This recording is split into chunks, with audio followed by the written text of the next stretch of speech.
Facebook post exposed a killer. The picture was still there. On Facebook.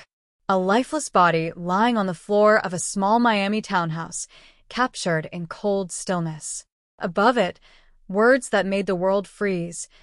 Asterisk, I'm going to prison or getting the death sentence for killing my wife. Love you guys. Miss you guys. Take care, Facebook people. You will see me in the news. Asterisk. Within minutes, friends and strangers began commenting, at first in shock, then in horror, realizing it wasn't some sick prank. It was real. People scrambled to call the police, but before the authorities even reached the house, tens of thousands of people had already seen the post. It was as if a crime had been committed not only in silence, but broadcasted to the entire world in broad daylight. The door to the townhouse was locked, but behind it lay a woman who could no longer scream for help, and a man sitting quietly, waiting for the knock that would change his life forever. The officers arrived quickly, sirens cutting through the calm Miami afternoon. They pounded on the door, knowing what they would find inside because the internet had already told them. And when they finally stepped in, the smell of gunpowder still hung in the air. The body was on the floor exactly as the photo showed, and Derek Medina stood by, unarmed, almost as though he had been waiting for them. He didn't resist. He didn't shout. He simply said, "She pushed me too far." But the question that filled the air wasn't about what they were seeing in that moment. It was something darker, something heavier. What had really happened inside that house before the world saw the picture? Before that day of horror, before the Facebook post that stopped countless hearts, Derek Medina was just another man living in Miami. To most people who knew him, he was polite, even a little quiet, and had a job like everyone else. His neighbors waved at him. Some said he was friendly. Others thought he was odd, a little too withdrawn, but no one ever thought of him as dangerous. On the outside, his life looked normal enough. A man in his early 30s, married, trying to live a life that blended in with everyone else's. But behind closed doors, things weren't so simple. His marriage with Jennifer Alfonso wasn't what people imagined. Friends whispered about constant fights. Jennifer's family said she often confided in them, describing shouting matches, slammed doors, and nights of tears. Still, like so many couples, they tried to patch things together. One day they were posting smiling photos online. The next day they were at each other's throats. It was a life full of highs and lows, and to those close to them, it seemed like the kind of turbulence that could either break a marriage apart or one day boil over into something unthinkable. But no one guessed it would lead to what the world would later witness on a Facebook feed. The morning of August 8, 2013, started like any other for the couple. They lived in a modest townhouse in South Miami, a place that seemed safe, tucked away from the noise of the city. But inside their home, tension was already growing. Medina woke up irritable, pacing around the house. He claimed Jennifer was yelling, accusing him of being controlling, of not letting her live freely. She was only 27, still full of energy, full of life, and she often told her friends she felt trapped in a relationship that was smothering her. Their arguments weren't unusual, but that morning, Medina said something changed. He later told police that Jennifer threatened to leave him, that she pushed him, cursed at him, told him she didn't love him anymore.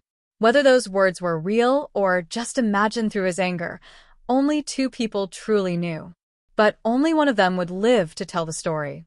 As the shouting escalated, Medina stormed off. He grabbed his gun. To this day, people argue whether he intended to use it from the start or if it was simply to scare her. But when he came back, the fight didn't stop. Jennifer, cornered and terrified, begged him to put the weapon down. At some point, she raised her arms, shielding her face.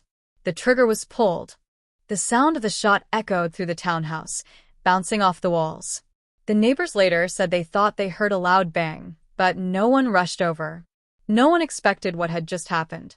Jennifer lay motionless on the floor of the kitchen. A bright red stain began to spread beneath her.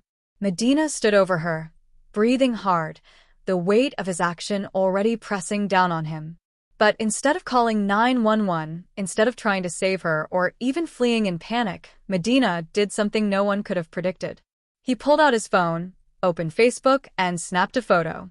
He typed out his confession as if updating friends on an ordinary day, except this time it was about murder. He hit post. And in that moment, the private crime inside his home became public for the entire world.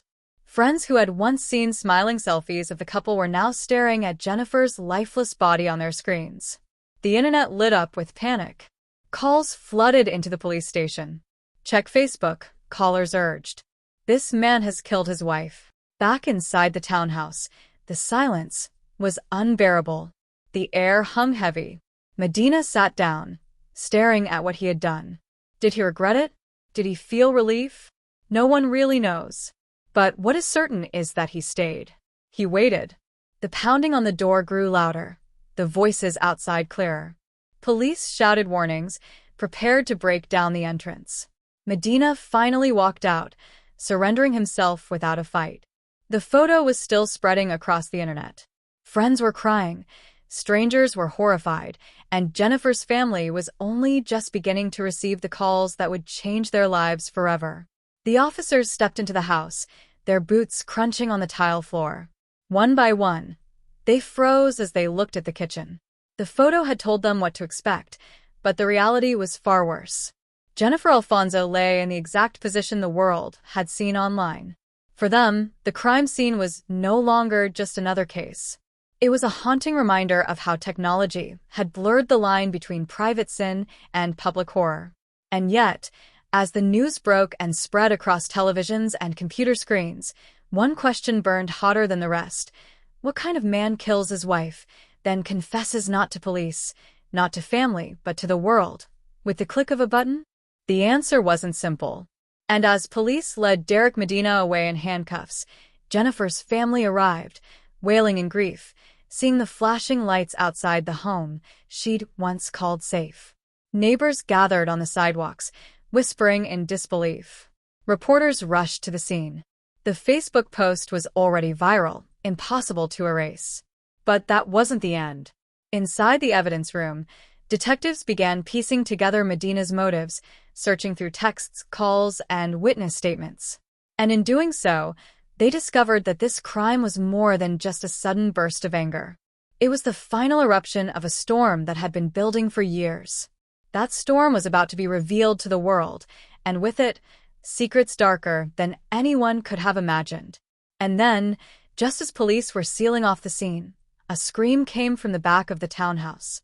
One of the investigators had discovered something that made even the most hardened officer's stomachs turn, something that suggested Jennifer Alfonso's death was not the first time Medina had crossed a line far darker than people realized.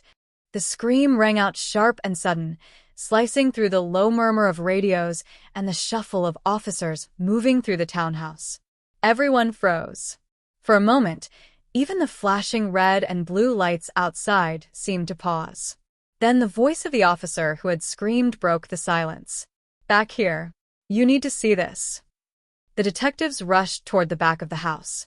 Past the living room, past the kitchen where Jennifer's body still lay, they reached a small door leading to a closet. It was cramped and dark, but when the flashlight beams swept across the walls, the truth was undeniable. Lining the shelves and stacked against the floor were dozens of notebooks, each one filled with Derek Medina's handwriting. Some were journals, others looked like step-by-step guides, dark thoughts, angry rants, and chilling promises of violence. On one page, in thick black marker, were the words, "Asterisk, people will remember me forever." Asterisk. The room went cold. It wasn't just a murder scene anymore. This was a glimpse inside the mind of a man who had been planning, fantasizing, and spiraling long before he pulled the trigger. The officers carried the notebooks out one by one, stunned at the detail and obsession they contained. But before that day, Medina's life hadn't always seemed so terrifying. He had worked ordinary jobs, dabbled in writing self-published books, and often boasted about being a motivational speaker. He told friends he wanted to help people, to inspire them. Yet those same writings revealed something far darker. Behind the mask of positivity was a man obsessed with power, control, and the idea of becoming infamous. The detective sat him down in the interrogation room hours later. Medina didn't ask for a lawyer right away. Instead, he began talking calmly, almost proudly.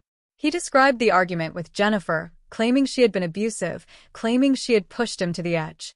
But as investigators pressed, his story shifted. One moment he said he acted in self-defense, the next he said he snapped, the next he insisted it was fate. His words tangled together like a net, but the truth was clear. He had chosen violence. Outside the police station, news crews gathered, microphones aimed, cameras rolling. The Facebook post had already gone viral, and now reporters wanted answers. How could someone turn murder into a status update? Was this a new kind of crime in the digital age? One committed not just for the act itself, but for the audience watching from behind their screens? Back at the townhouse, Jennifer's family was allowed inside briefly, escorted by officers. Her mother broke down at the sight of her daughter's belongings still scattered across the home. Photos of happier days lined the walls. Birthdays, vacations, moments of joy now drowned in tragedy. The contrast was unbearable. This wasn't just another crime scene.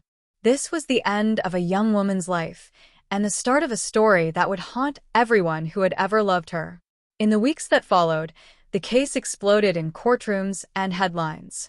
Prosecutors painted Medina as a cold-blooded killer who wanted attention more than anything. They presented the Facebook post, the photo, and the notebooks as proof that this wasn't an accident or a crime of passion. It was calculated. It was deliberate. The defense tried to argue otherwise, claiming Medina had been a victim of emotional abuse, pushed into a corner he couldn't escape. But then came the bombshell. Among the notebooks, detectives discovered a chilling draft of a book Medina had been writing. In it, he described a man whose wife constantly disrespected him, who finally killed her and became famous for it. The character wasn't named Derek, but the details were unmistakably his own life. It was as if he had written his future before it happened. The jury sat in silence as the pages were read aloud. Gasps filled the courtroom. Jennifer's family wept quietly, unable to believe that her death had been foreshadowed in such a grotesque way. Still, Medina showed little emotion. Some days he stared blankly. Other days he smirked, as if enjoying the attention. Reporters called him the Facebook killer, and the name stuck. But for Jennifer's family, no nickname could capture the loss they felt every day. The trial was long, filled with moments of anger, sorrow, and shocking revelations. Witnesses testified about Medina's controlling nature, how he demanded obedience, how Jennifer had confided to friends that she felt trapped. And then there were the digital records, text messages, emails, and, of course, the Facebook confession that sealed his fate.